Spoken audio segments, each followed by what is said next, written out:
बच्चों नमः संस्कृताय। हम सभी लोग आज पढ़ेंगे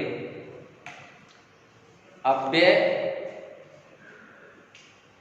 विशेषण और क्या पढ़ेंगे? उपसर्ग। क्या पढ़ेंगे? उपसर्ग।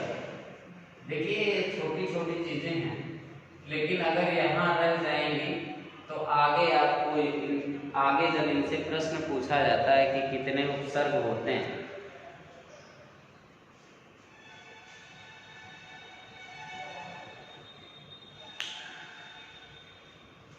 तो हम लोग सबसे पहले आइए विशेषण पर चर्चा।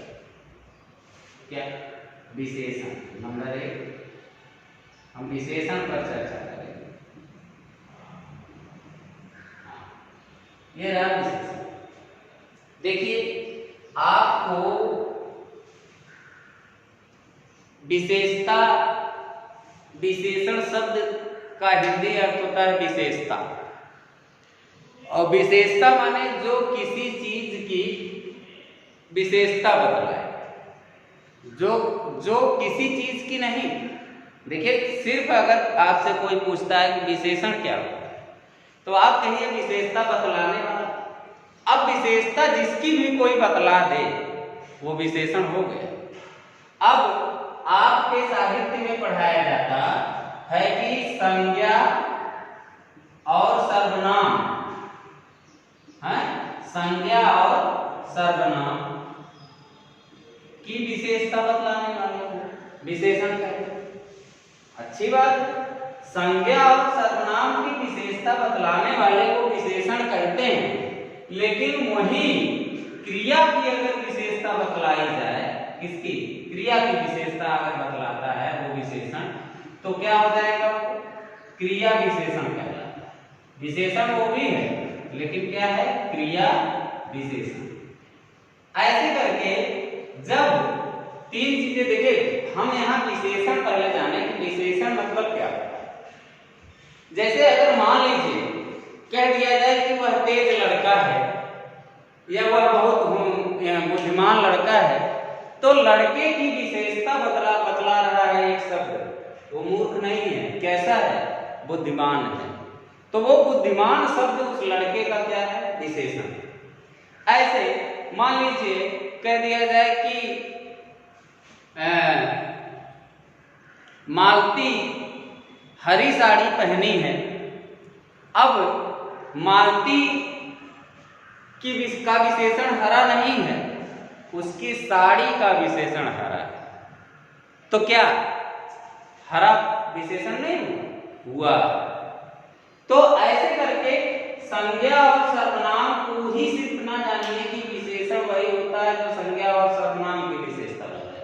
विशेषण वह होता है जो किसी की विशेषता बतला दे, वो विशेषण है। हाँ, नाम बदल जाएगा कि संज्ञा और सर्वनाम की विशेषता बतलाएगा तो नाम आप कहेंगे कि विशेषण है, और क्रिया की विशेषता बतला देगा तो आप कहेंगे कि क्रिया विशेषण। बात समझ में आई? तो यही विशेषण होता है। अब अनेक प्रकार के वाक्यों में आप अपने मन से आज हम आपको जैसे कुछ वाक्य हो सकता है दें, नहीं तो देखते हैं पीडीएफ में अगर कुछ मिलता है तो 10-20 विशेषण हम छांट के लिख के देंगे, जिसको आप किसी वाक्य में लगा देंगे तो वो विशेषण का कार्य करेगा। तो यहाँ आप देखिए कि ये विशेषण है। जैसे यहाँ दिया हुआ है कि संस्कृत भाषा में विशेषण के लिंग, वचन और विभक्त विशेष के अनुसार होते हैं। अब कहते हैं कि विशेष क्या होता है? विशेष वो होता है जिसकी विशेषता बताई जाए। विशेष क्या होता है? जिसकी विशेषता बताए। जैसे राम अच्छा लड़का है। अब अच्छा किसकी विशेषता है? राम की विशेषता। अच्छा किसकी विशेषता है? राम की। तो अब राम अच्छा लड़का है, अच्छा राम की विशेषता है, अच्छाई राम की बतलाई जा रही है, तो ये विशेषण जो है किसका है? संज्ञा का विशेषण। तो इसको हम विशेषण कह सकते हैं। ऐसे मान लीजिए वह धीरे धीरे पढ़ता है, तो अब यहाँ धीरे धीरे संज्ञा की विशेषता नहीं है, पढ़ने की विशेषता है। पढ़ना क्या है? क्रिया है। तो ऐसे करके यहाँ दिया हुआ है, जैसे लिखा है सुंदर बाल है, सुंदर बाल है लिखा हुआ है आपकी किताब में। सुंदर बाल मतलब के सुंदर लड़का, क्या? सुंदर लड़का। और लिखा हुआ है कि सुंदरी बालिका, सुंदरम पुष्पम। अब यहाँ एक चीज थोड़ा सा आ जाती है कि सुंदर, क्या लिखा है? सुंदर, सुंदर बालक, क्या है? सुंदर बालक नंबर 1। नंबर 2 सुंदरी, सुंदरी बालिका। और नंबर 3 सुंदरम पुष्पम, सुंदरम पुष्पम। ये 3 शब्द इन्होंने दिया। इससे क्या आप जान सकते हैं? देखिए, इससे ये चीज आप जानेंगे कि लिंग, और कह रहे हैं यहां लिखा है कि विशेषण के लिंग एवं वचन, 2 चीज। एक क्या है? लिंग, और दूसरा क्या है? वचन।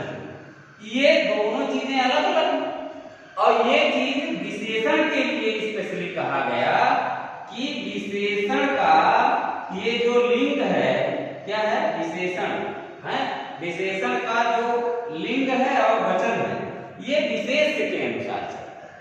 अब जैसे यहाँ सुंदर बालक का उदाहरण आप लीजिए, यहाँ बालक जो है ये विशेष, क्या है? बालक जो है ये विशेष है। अब विशेष माने जिसकी विशेषता बतलाई है, और ये सुंदर जो है ये विशेषण है। अब बालक को, बालक माने लड़का, और लड़का क्या है? बालक शब्द है, जैसे राम होता है प्रथमा एक वचन में, वैसे बालक बनता है। तो बालक जो शब्द बन रहा है, ये पहली बात पुल्लिंग है, और दूसरी लिंग में अगर जाए तो क्या है? पुल्लिंग है। और दूसरा क्या है कि प्रथमा विभक्ति एक वचन है। तो अगर हम सुंदर, जैसे कि सुंदर लड़का लिखना है, तो हम यहाँ सुंदरम बालक लिख देंगे तो गलत हो जाएगा। इसलिए कि हमेशा विशेषण का प्रयोग करते समय हमें जो विशेष होता है उसके लिंग और वचन के अनुसार ही इसको रखना चाहिए, नहीं तो ये वाक्य गलत माना जाता है। तो अब बालक जो है ये पुल्लिंग, तो सुंदर शब्द का पुल्लिंग, सुंदर शब्द जो है उसका पुल्लिंग है सुंदर है, और स्त्रीलिंग है सुंदरी, और नपुंसक लिंग है सुंदर, सुंदरम।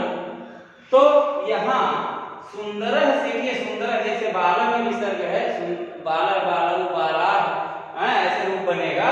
वैसे सुंदर, सुंदरऊ, अगर ये द्विवचन हो जाएगा तो ये सुंदरऊ हो जाएगा, सुंदरऊ बालऊ, ऐसा होता है कि नहीं? अगर इसका, अगर ये बाला हो जाएगा तो ये क्या हो जाएगा? सुंदर बालका, बालको बालका होता है, कि ये सुंदरा हो जाएगा। क्या हो जाएगा? सुंदरा बाला, ऐसा रूप हो जाएगा। और दूसरी चीज लिंग का भी ध्यान देना कि लिंग में सुंदर पुल्लिंग है, क्योंकि इसमें जैसे बाला में विसर्ग लग गया, पुल्लिंग है, तो सुंदर है। अब आपको ये शब्द जानना होगा कि सुंदर पुल्लिंग है, सुंदरी स्त्रीलिंग है, और सुंदरम जो है वो क्या है? नपुंसक लिंग। अब यहाँ देखिए सुंदर का लिंग देख लीजिए कि यही 2 विसर्ग लगाने से सुंदर शब्द में ये लिंग इसका लिंग हो जाता है। ये पुल्लिंग है तो ये 2 विसर्ग लग गया, ये क्या है? पुल्लिंग हो। और वचन में जाएंगे तो ये प्रथमा एक वचन है, तो सुंदर जो है जैसे बालक प्रथमा एक वचन है, वैसे ये हो जाएगा। अब अगर यहाँ आप सुंदरऊ लिख दीजिए तो भी गलत है, अगर आप सुंदरी बालक लिख दीजिए तब भी गलत है, अगर आप सुंदरम बालक लिख दीजिए तब भी गलत है। इसी प्रकार से यहाँ आई, अब सुंदरम यहाँ बालिका है, तो बालिका भी प्रथमा एक वचन का है, तो जो विशेषण लगेगा वो प्रथमा एक वचन का लगेगा। तो यहाँ सुंदरी में जो अब यहाँ सुंदरी है, सुंदरी प्रथमा एक वचन का है। अब यहाँ एक चीज ये ध्यान देने की जरूरत है कि बालिका में जो सुंदरी लगा, बालिका में जो सुंदरी लगा, क्योंकि बालिका का लिंग है स्त्रीलिंग, इसलिए सुंदर जो विशेषण है उसको हमने स्त्रीलिंग में लगाया, क्या बना सुंदरी। इसी प्रकार से तीसरा है सुंदरम पुष्पम। अब यहाँ पुष्पम जो शब्द है, कौन सा शब्द, ये जो पुष्पम शब्द है, ये नपुंसक लिंग है। अब ये अगर नपुंसक लिंग है तो ये सुंदरम है, ध्यान दीजिए आप, ये अगर नपुंसक लिंग है पुष्पम, तो ये सुंदरम में देखिए सु प्रत्यय का है ना, सु प्रत्यय को अम आदेश हुआ। अब आप कहेंगे ये क्या आप बोल रहे हैं, तो ये आपके स्तर की चीज नहीं है। फर्क इतना है कि किसी भी नपुंसक लिंग में अंत में अम आदेश होता है, जैसे सुंदर में अम जुड़ा तो क्या बन गया सुंदरम, है ऐसे आदेश है। तो ये पुष्पम जो है ये नपुंसक लिंग है, तो इसके सामने ये चीज लगा। हम आपको सिर्फ एक चीज बताना चाहते हैं। इसी प्रकार से और उदाहरण भी आप ले सकते हैं, जैसे मान लीजिए आपने लिया कि कोई विशेषण बताइए आप, जैसे कोई विशेषण आपने ले लिया कि कोई विशेषण और तमाम विशेषण है, वह बहुत अच्छा लड़का है, या है ना। अब मान लीजिए अब ऐसा कह दीजिए रुचिकर है, जैसे मान लीजिए एक शब्द बनाइए रुचिकर, क्या बनाए रुचिकर, एक विशेषण ले लीजिए, ठीक है। अब रुचिकर, अब मान लीजिए कि ऐसे कह दिया जाए कि राम पढ़ाई में बहुत रुचि लेता है, या राम किताब पढ़ने में रुचिकर है, ऐसा। तो अब अगर रुचिकर राम लिखना है, तो यहाँ राम जो है, जब हम राम संस्कृत में लिखेंगे तो राम लिखना होगा, और राम का जो पुल्लिंग हो, राम पुल्लिंग है और प्रथमा एक वचन है, तो ये रुचिकर भी पुल्लिंग में ले आएंगे।